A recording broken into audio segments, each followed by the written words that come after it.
Assalamualaikum warahmatullahi wabarakatuh. Selamat pagi semuanya. Apa kabar hari ini? Sudah siap belajar ya?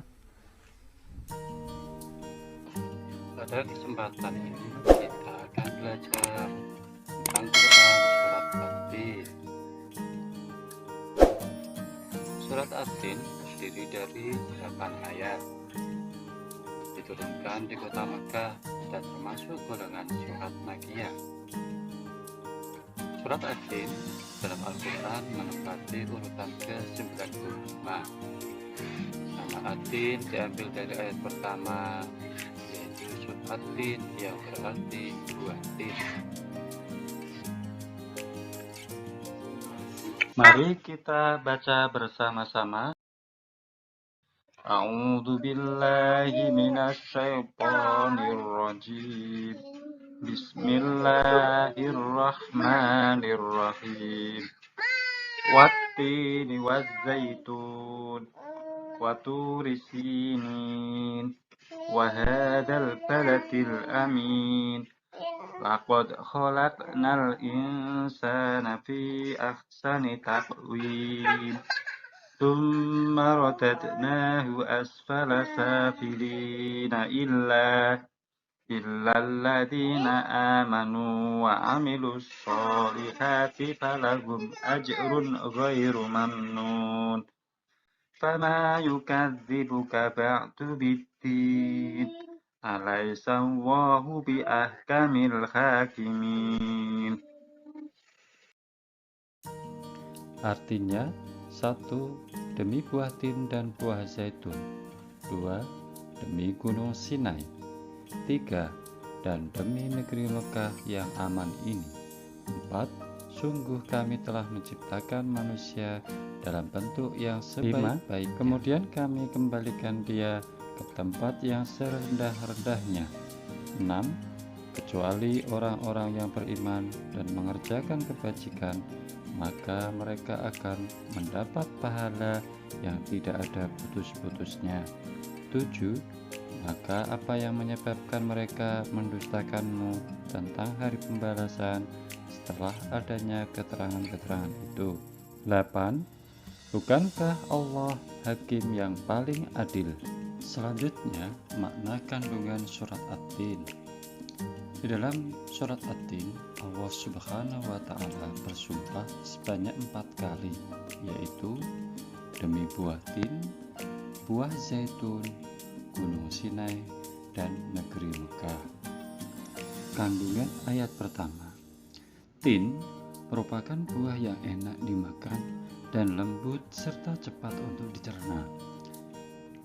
Selain rasanya yang enak, juga menjadi obat yang banyak manfaatnya, seperti memperhalus fisik, mengencarkan dahak, membersihkan ginjal, menghancurkan batu pada saluran air seni, menggemukkan badan, dan dapat melonggarkan rongga hati dan limpa. Sedangkan zaitun adalah buah yang memiliki keistimewaan karena terdapat kandungan minyak yang berlimpah banyak. Kondisi ini bermanfaat untuk daerah yang kurang memiliki minyak. Pada ayat kedua, Gunung Sinai terletak di semenanjung Sinai, lintasan antara tanah Mesir ke Israel, Arab, dan Mesopotamia. Gunung Sinai juga dikenal dengan Jabal Musa atau Gunung Nabi Musa, yang mempunyai ketinggian 2285 meter. Dinamakan Jabal Musa karena Nabi Musa menerima wahyu pertama dan diangkat menjadi Rasul. Di malam Mi'raj, Rasulullah SAW berhenti sebentar di tempat ini dan melaksanakan sholat sebagai penghormatan pada kesucian tempat ini. Kandungan ayat ketiga. Kota yang aman adalah kota Mekah.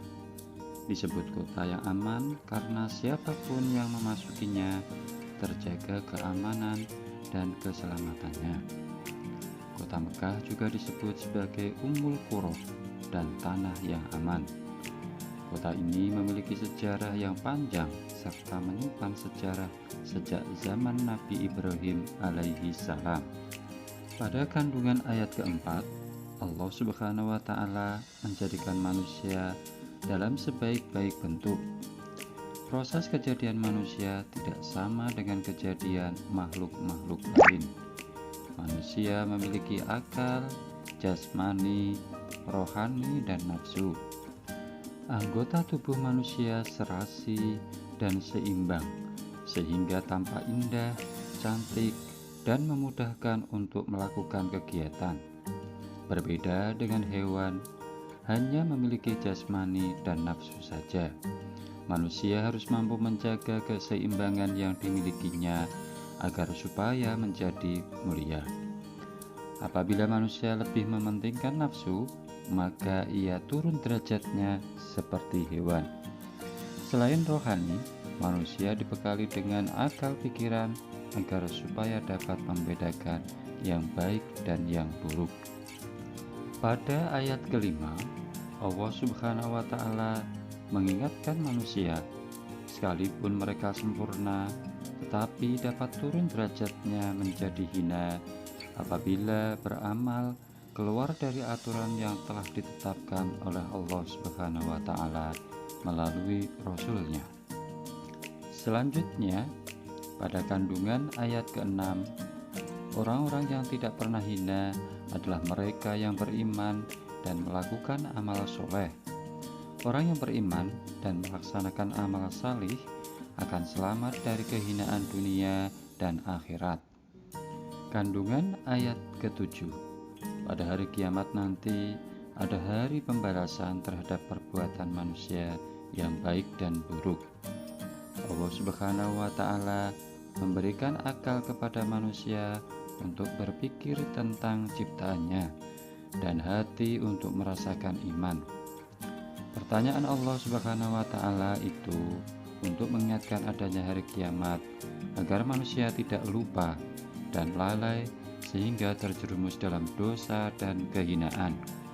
Manusia seharusnya tidak meragukan adanya hari pembalasan karena Allah Subhanahu wa Ta'ala menunjukkan bukti-bukti kebenarannya.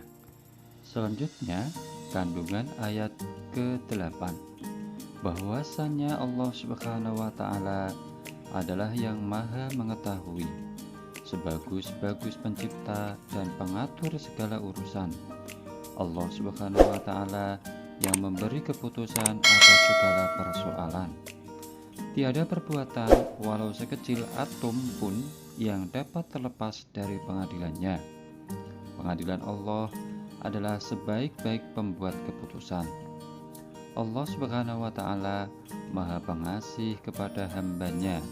Ia senantiasa mengingatkan agar manusia tidak lupa diri. Jika ternyata manusia masih melakukan dosa, maka karena keadilannya, manusia akan menanggung akibat dan pembalasan atas dosanya itu. Allah Subhanahu wa Ta'ala juga telah menyiapkan kenikmatan bagi orang yang menjalankan syariat-Nya. Demikian pembahasan tentang isi kandungan surat At-Tin. Semoga kita dapat melakukan tindakan yang mencerminkan perilaku anak beriman dan berakhlak mulia. Kita akhiri pertemuan ini dengan baca Alhamdulillahirabbil alamin.